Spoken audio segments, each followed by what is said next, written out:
അത്ഭുതമാർന്ന നിൻ സ്നേഹത്തിനും എണ്ണമില്ലാതുള്ള നന്മകൾക്കും അത്ഭുതമാർന്ന നിൻ സ്നേഹത്തിനും നന്ദി നന്ദി എൻ ദൈവമേ, നന്ദി എൻ യേശുപരാ. നന്ദി നന്ദി എൻ ദൈവമേ, നന്ദി എൻ യേശുപരാ.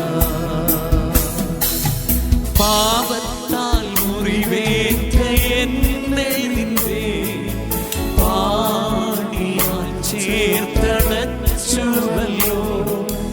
പാപത്താൽ മുറിവേറ്റ എന്നെ നിന്റെ പാണിയാൽ ചേർത്തണച്ചുവല്ലോ.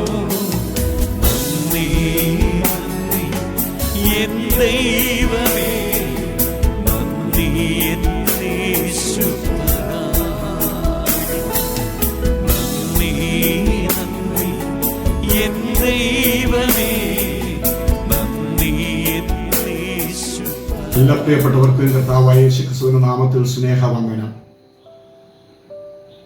കഴിഞ്ഞ ദിവസം നമുക്ക് ദൈവവചനത്തിൽ നിന്ന് ധ്യാനിപ്പാനിടയായി തീർന്നത്, നിന്റെ ഭക്തന്മാർ നിന്റെ നന്മയിൽ സന്തോഷിക്കുമാറാകട്ടെ എന്ന വാക്യത്തിന്റെ അടിസ്ഥാനത്തിൽ കർത്താവ് നമ്മുടെ മേൽ പകർന്നിരിക്കുന്ന പരിശുദ്ധാത്മാവിൽ നാം സന്തോഷിക്കണം എന്നുള്ളതാണ്.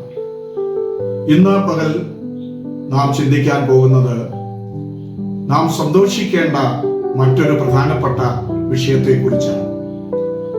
അത് നാം ലൂക്കോസിന്റെ സുവിശേഷം 10-ാം അധ്യായം 20-ാമത്തെ വാക്യത്തിന്റെ അടിസ്ഥാനത്തിലാണ്.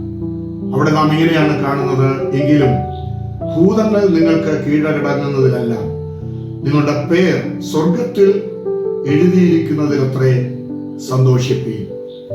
നാം സന്തോഷിക്കേണ്ട മറ്റൊരു പ്രധാനപ്പെട്ട വിഷയം ലോകത്തിൽ നമുക്ക് ലഭിക്കുന്ന ഏതെങ്കിലും ഭൗതിക നന്മയിലല്ല, മറിച്ച് നമ്മുടെ പേര് സ്വർഗത്തിൽ എഴുതിയിരിക്കുന്നു എന്നതിലാണ് നാം സന്തോഷിക്കേണ്ടത്. എങ്ങനെയാണ് പേര് സ്വർഗത്തിൽ എഴുതുവാൻ കഴിയുന്നത്? വിശുദ്ധ ബൈബിൾ പറയുന്നു, എല്ലാ മനുഷ്യരും പാപികളാണ്. പാപികളായ മനുഷ്യനെ രക്ഷിക്കുവാൻ യേശുക്രിസ്തു ലോകത്തിലേക്ക് വന്നു. യേശുക്രിസ്തുവിന്റെ ക്രൂശ് മരണത്തിൽ വിശ്വസിക്കുകയും യേശുക്രിസ്തുവിന്റെ കഷ്ടാനുഭവങ്ങളെ ജീവിതത്തിൽ ഏറ്റെടുക്കുകയും പാപം ഏറ്റുപറഞ്ഞ് ഒരു ദൈവപൈതലായി തീരുകയും ചെയ്യുന്ന ഒരു വ്യക്തിയുടെ പേര് സ്വർഗത്തിൽ എഴുതപ്പെടുവാൻ ഇടയായിത്തീരുന്നു. അങ്ങനെ പേര് സ്വർഗത്തിൽ എഴുതപ്പെട്ടവർക്ക് പിന്നീട് പാപത്തിന്റെ ശിക്ഷ ഇല്ല. പാപത്തിന്റെ ശിക്ഷയിൽ നിന്ന് അവൻ വിടുതൽ പ്രാപിക്കുവാനായിട്ട് ഇടയായിത്തീരുകയാണ്.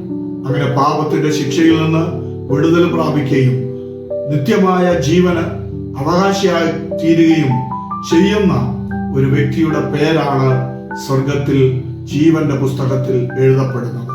നാം വെളിപ്പാട് പുസ്തകത്തിൽ വായിക്കുമ്പോൾ കാണുവാനായിട്ട് കഴിയുന്ന ഒരു വസ്തുതയുണ്ട്. ജീവപുസ്തകത്തിൽ പേരെഴുതി കാണാത്ത ഏവനെയും തീപ്പൊയ്കയിൽ തള്ളിയിടും. അതെ, രക്ഷയുടെ സന്തോഷം അനുഭവിക്കുവാൻ കഴിയാതെ കേവലം ഈ ലോകത്തിലെ ഭൗതിക മാത്രം ചിന്തിച്ചുകൊണ്ട് മുൻപോട്ട് പോകുന്ന, പാപത്തിൽ ജീവിക്കുന്ന ഏതൊരു മനുഷ്യന്റെയും അവസാനം എന്ന് പറയുന്നത് തീപ്പൊയ്കയാണ്. കെടാത്ത തീയും ചാകാത്ത പുഴുവും ഉള്ള നിത്യ ദണ്ഡനത്തിലാണ്.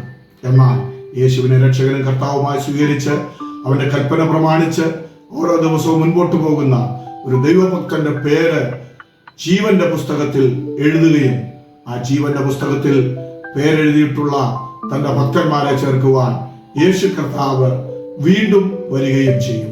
യേശു കർത്താവിന്റെ മടങ്ങിവരവെങ്കിൽ എടുത്തുകൊള്ളപ്പെടുന്ന ഏവർക്കും നിത്യജീവനുണ്ട്.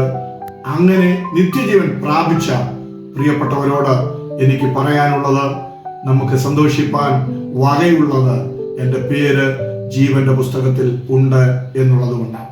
അതുകൊണ്ട് ഓരോ ദിവസവും ആ ഉറപ്പ് നാം പ്രാപിച്ചുകൊണ്ട് നമ്മുടെ ക്രിസ്ത്യ ജീവിതം നയിക്കുവാൻ സർവകൃപാലുവായ ദൈവം നമ്മെ സഹായിക്കട്ടെ.